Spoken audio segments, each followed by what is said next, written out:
ಮುತ್ಯಾಲಮ್ಮ, ಎಲ್ಲಮ್ಮ, ಕಾಳಮ್ಮ, ಮುಳ್ಕಟ್ಟಮ್ಮ ಸಾವಿರಾರು ಹೆಸರುಗಳಿಂದ ಕರೆಸಿಕೊಳ್ಳುವ ಆದಿಪರಾಶಕ್ತಿ. ನನ್ನ ಜಾಗಕ್ಕೆ ನೀನ್ ಯಾಕೆ ಬಂದೆಯಮ್ಮ? ಮಕ್ಕಳನ್ನ ನೋಡೋಕೆ ತಾಯಿ ಬರಬಾರ್ದ? ನೀನು ನನ್ನ ತಾಯಿನ? ಲೋಕವನ್ನೇ ಸೃಷ್ಟಿಸಿ ವಿಶ್ವ ಸ್ವರೂಪಿಣಿಯಾದ ನಾನು ನಿನಗೆ ತಾಯಿಯಲ್ಲವೇ?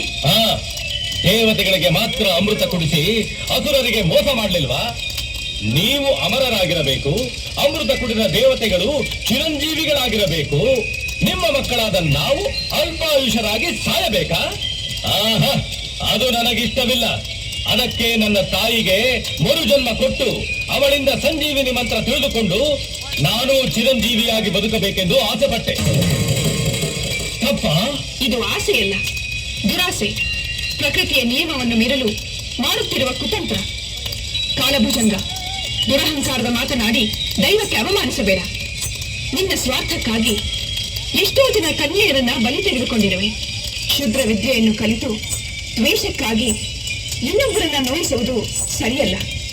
ಮಕ್ಕಳು ತಪ್ಪು ಮಾಡಿದಾಗ ತಿದ್ದಿ ಬುದ್ಧಿ ಹೇಳುವುದು ತಾಯಿಯ ಧರ್ಮ. ನಿನ್ನ ಎಲ್ಲಾ ತಪ್ಪುಗಳನ್ನು ಕ್ಷಮಿಸಿದ್ದೇನೆ.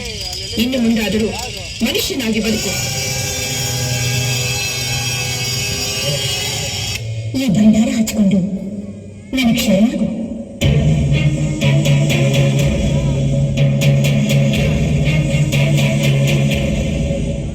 ಯೋಚನೆ ಮಾಡಬೇಡ. ಈ ಭಂಡಾರದಲ್ಲಿ ಇಡೀ ಬ್ರಹ್ಮಾಂಡವೇ ಅಡಗಿದೆ. ಒಳ್ಳೆ ಮನಸ್ಸಿನಿಂದ ಮುಟ್ಟಿದ್ರೆ ನಿನ್ನ ಬಾಳು ಬಂಗಾರ ಆಗುತ್ತೆ. ಕೆಟ್ಟ ಮನಸ್ಸಿನಿಂದ ಮುಟ್ಟಿದ್ರೆ ಸುಟ್ಟು ಬೂದಿಯಾಗಿ ಹೋಗ್ತೀಯ. ತಗೋ.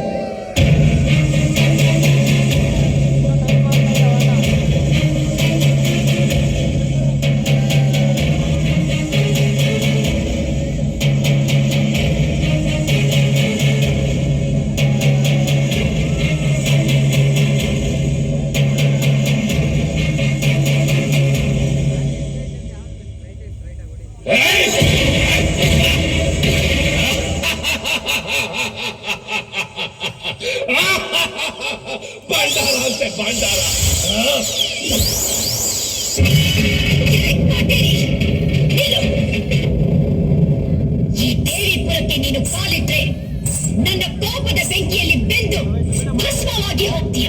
ದೇವಿ, ನನ್ನನ್ನೇನು ಮಾಡಕ್ಕಾಗಲ್ಲ. ನಿನ್ನ ಕಣ್ಣು ಮುಂದೆ ಈ ದೇವಿಪುರ ಮಣ್ಣು ಪಾಲಾಗುತ್ತೆ, ನೋಡ್ತಾ ಇರು. ನೀನ್ ನನ್ನ ಬೆಂಕಿ ಹಚ್ಚಿ ಸುಟ್ರೆ ಆ ಬೂದಿ ಬಿದ್ದ ಜಾಗದಿಂದ ನಾನು ಮತ್ತೆ ಅವತಾರ ಎತ್ತು ಬರ್ತೀನಿ. ಹೇ ದೇವಿ, ಆ ರಾವಣನಿಗೆ 10 ತಲೆ, ನನಗೆ 1000 ತಲೆ. ನೀನು ಕತ್ತರಿಸ್ತಾ ಇದ್ರೆ ಮತ್ತೆ ಮತ್ತೆ ತಲೆಗಳು ಬರ್ತಾನೆ ಇರುತ್ತೆ. ನಿನ್ನಿಂದ ನಾನು ಏನು ಮಾಡಕ್ಕಾಗಲ್ಲ. ಈಗ ಈ ದೇವಿಪುರ ಸರ್ವನಾಶ ಆಗುತ್ತೆ, ನೋಡು.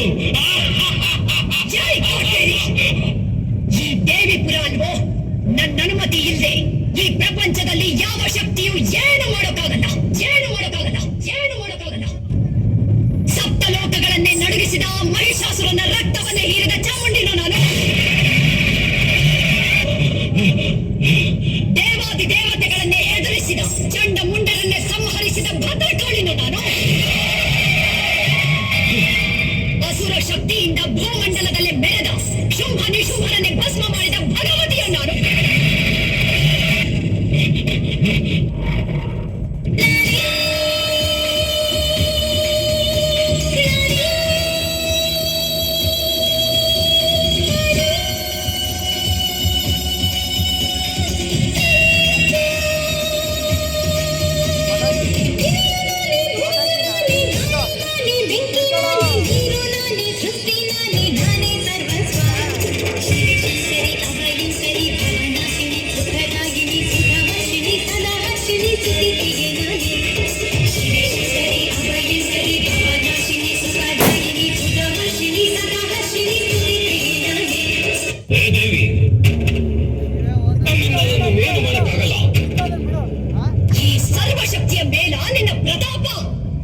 ಅಂತ ಕ್ಷುದ್ರ ಶಕ್ತಿಯ ವಿನಾಶಕ್ಕಾಗಿ ಬಂದ ರುದ್ರ ತೋಳಿಯೋ ನಾನು.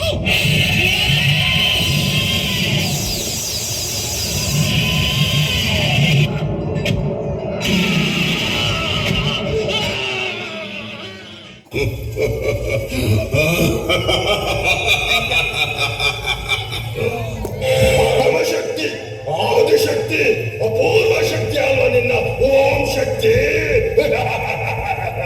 ನಮ್ಮ ಶಕ್ತಿ ಮುಂದೆ ಅದು ನಿಶಕ್ತಿ, ನಿಶಕ್ತಿ, ನಿಶಕ್ತಿ, ನಿಶಕ್ತಿ.